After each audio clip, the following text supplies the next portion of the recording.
Flat bye करताना flat बायर्सनी बिल्डरच्या बाबतीतली घ्यायची माहिती म्हणजे बिल्डरची स्टेज कोणती चालू आहे सध्या. तसं प्रत्येक गोष्टीची एक स्टेज चालू असते, तशी बिल्डरची ही स्टेज असते.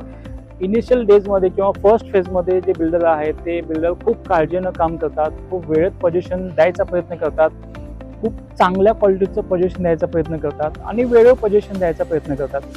तेच बिल्डर ज्यावेळेला सेकंड फेजमध्ये जातात त्यावेळेला अचानक त्यांना काय होतं माहीत नाही, पण ओव्हर एक्सपान्शनमध्ये जातात. ओव्हर एक्सपान्शनमध्ये प्रत्येक ठिकाणी त्यांना लँड बाय करायची असते, त्यामुळे बराचसा पैसा त्यांचा लँडमध्ये अडकून जातो. जे लँडमध्ये पैसा अडकलेला असतो तो अनप्रोडक्टिव्ह पैसा असतो.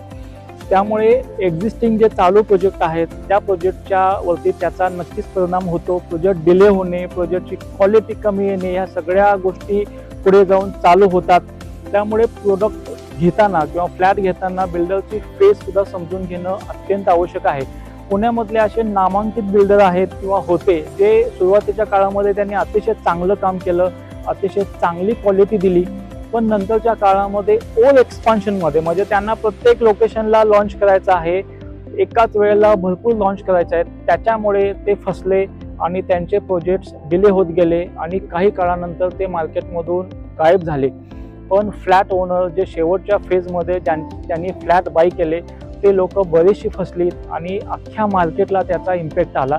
त्यामुळे मार्केटमध्ये फ्लॅट घेत असताना तुम्ही चांगल्या चॅनल पार्टनर्स किंवा चांगले जे जाणकार आहेत त्यांच्या संदर्भात त्यांच्याकडून माहिती घ्या की बिल्डरची फेज कोणती चालू आहे.